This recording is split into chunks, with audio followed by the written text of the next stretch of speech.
Hey, what's up guys? Guardian here, coming to you guys with a new video today, coming to you guys with a deck profile update on my Bastion deck for Booster Set 2, A Brush with the Legends. So, yeah, we have a brand new set for Overdress, which came out a couple of weeks ago, and Bastion for the most part is still pretty strong. It didn't change that much when it came to the second set. We got to get a couple of low rarity cards, which is, yeah, pretty nice with the deck overall, so the budget in terms of upgrading the deck hasn't really changed too much. As long as you got most of the set 1 stuff, you don't really need too much from set 2. But yeah, the deck more or less kind of plays the same. There are some nice tools that we did get from set 2, which we'll go into with the deck. But if you want a bit more of an in-depth deck profile, with Bastion, I did do one for the Beatdown and the Control variant about a month and a half ago, so you can go check those out. But I kind of want to go through this deck a little bit more faster, just because it's a really quick update that I just want to show you guys. But yeah, I have been enjoying Bastion as of late, and I did pick up some cards from Festival Collection, which allowed me to foil the deck out as well. So for the ride line, we are playing the base, of course, for our starter. We then have Fort, being the Grade 1 ride. We have Rooks for the Grade 2, and we also have Bastion for Grade 3. So this really hasn't changed since the last time. I do understand that Blast of Dark is also a decent option now that we can choose for Keter Sanctuary for the ride line. However, I just feel a bit more comfortable sticking with the usual Rooks and also the Fort as well for the ride line with Bastion. And of course, Bastion being the main Grade 3 of the deck, to restand our units and give power when they restand. So that is it for the ride line. So going into the main deck, we of course have our Persona Ride copies of Bastion, 3 extra copies. Persona Riding is very strong. 10k to the front row really helps, especially with this deck, considering we don't really use boosters in any sort of way. We typically only have front row units to attack with, so the extra 10k boost from the Persona Ride is kind of acting indirectly like a boost in some sort of way. But also, when you get the restand skill off with the Bastion, with that Persona, it's also really strong. So yeah, playing the 3 additional copies of Bastion. Then we have probably still one of the mainstays of the deck, being Alden. Still just really good draw power, really good aggro when you can just get him powered up.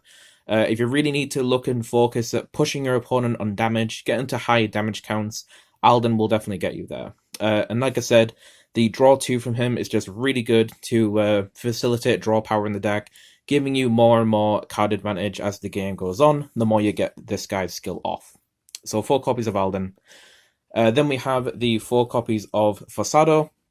This is our resource generator still. When he hits, you will countercharge and soul charge, which is very good with the new order that we got, the Ochos and Knights, since that does cost a counterblast and a soul blast.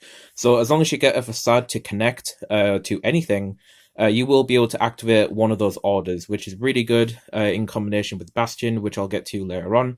And then of course it's got the resist skill, which is going to be able to get around those control matchups, which is very handy to have. So 4 copies of Fosado for resource generating.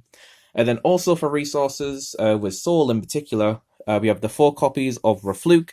So like I said, you can put him into the Soul, which is good for Soul Blasting costs, but also the 10k power that he can give to a Rearguard is also very solid, since that will allow you to pressure even harder when it comes to cards like your Alden, and when you restand it, it will keep that power until the end of the turn. So Rafluke is really good for Soul and just extra power for pushing capabilities.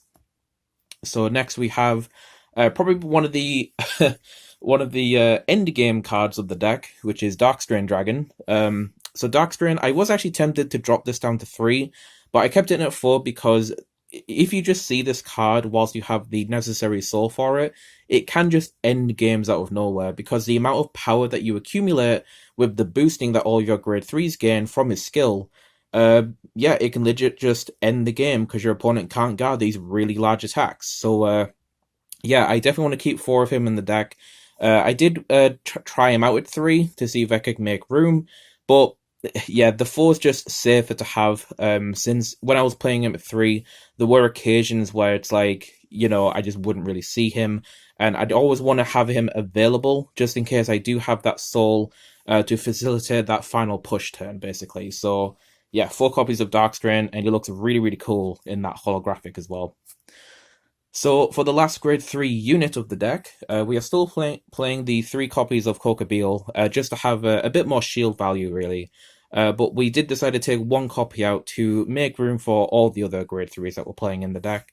But she's still a good card, it's just that she's more so good in the late stages of the game as soon as you get to Bastion basically, but she doesn't really do too much in the early game, so I decided to cut her down to 3 copies. So finally for the grade 3s overall, we have our new order, which is Form Up or Chosen Knights. This card is really cool. So the cost of this card is you play it with a Counterblast and a Soul Blast, and then you perform all the effects below according to the number of your grade 3 units. So if you have 2 or more, you choose one of your units against 5,000 power till end of turn. So this is pretty good just to make some better magic numbers, which is really nice.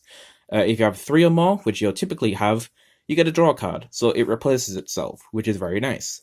But if you have 4 or more, you choose one of your Vanguards and it gets Drive +1 until end of turn. So indirectly, you're getting 2 cards from this card when you get the full skill. So this is kind of like drawing you 2 cards, like the Holy Judgment Cometh, the Counterblast Draw 2 order that we got from the start deck. But in this way, we're actually getting the 2 draws, one from the middle skill, and then one from a drive check. So we're still getting 2 cards, but we're getting one of them in the form of a drive check, which is very good, because the drive check will enable us to see more grade 3s more often, obviously see more triggers, but this will make Bastion's restand skill more consistent and more reliable, and overall just more frightening as well, because triple drive is pretty good, I heard, so yeah.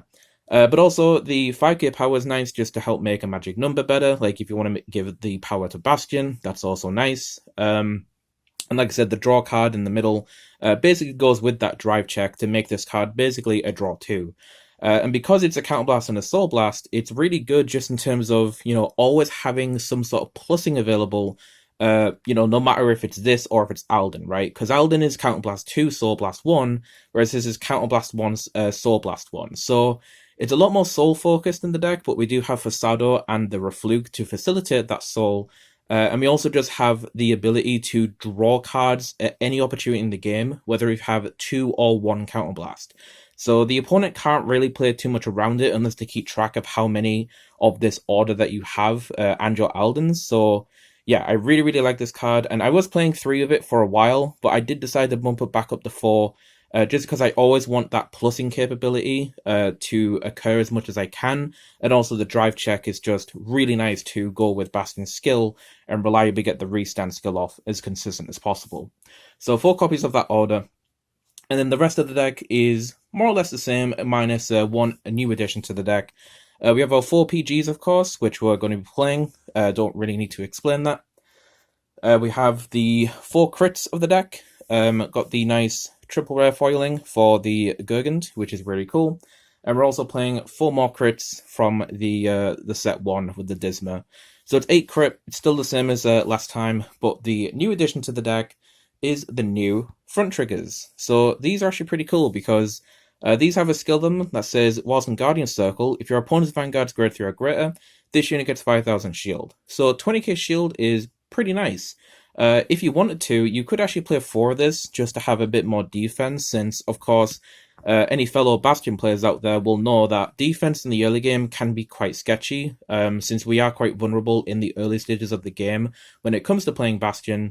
But you could drop out a crit if you wanted to and go to 7 to put a 4th draw in, but I kind of don't like the 4 draw because I just like crits more, since they do... you don't really have much of a board presence in the early stages of Bastion, unless you get something called from the top of the deck from the grade 2 ride with Rooks.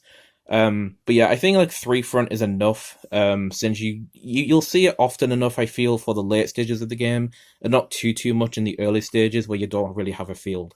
But the 20k shield is definitely nice, gives a bit more defensive value when it comes to defending ourselves later in the game. And then next we of course have our over trigger, which is still really good, of course. The drive checks, really solid, and getting this with the triple drive from the order is just even better now, because if you triggered this with a twin drive, the next card would have to be a grade 3 to get the absolute maximum value out of it. But because of this, we have more opportunities to trigger this, and we also have more opportunities to see this with a grade 3, which means you can restand one of our other grade 3s and get another twin drive, which is just, it's pretty ridiculous. But, you know, over triggers, they are what they are. Just got to live with them, I guess. So, yeah, definitely playing that. And then the last card of the deck, of course, is all brand new. Well, not new, but the foil version of the Arshes heal trigger. Looks really, really cool. We can now see the full image, which is really, really nice, I do have to say. Very nice in foil, and glad to pick up those Festival Collection cards. So, yeah, that's pretty much it for the deck. Like I said, the deck hadn't changed too much overall. Bastion's still, you know, the same Unga Munga strategy that we're all aware of, but it's just got some nice tools to play with now with the new order card, and it just works pretty well with how the deck plays. And yeah, we do have the new fronts as well, which is cool. Fronts do work pretty well in Bastion, I would say, and it also works pretty well with this order since, like I said, with the overtrigger, if you see this, you have 2 more opportunities now when you use this to get a grade 3 with it, giving a 10k to the front row and just getting more and more aggro out on that turn for a big push turn. So yeah, that's going to do it for the deck, guys. I hope you guys enjoyed. Bit of a quick update, but yeah, Bastion's pretty simple.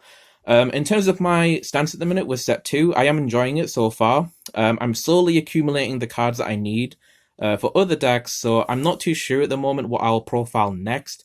But stay tuned to the channel, and once I've got a new deck ready to profile, you'll see it on the channel in the subfeed, hopefully. So yeah, that's going to do it for me. Like I said, guys, hope you guys enjoyed, and like always, I'll catch you guys in the next video. This is Guardian285, signing out.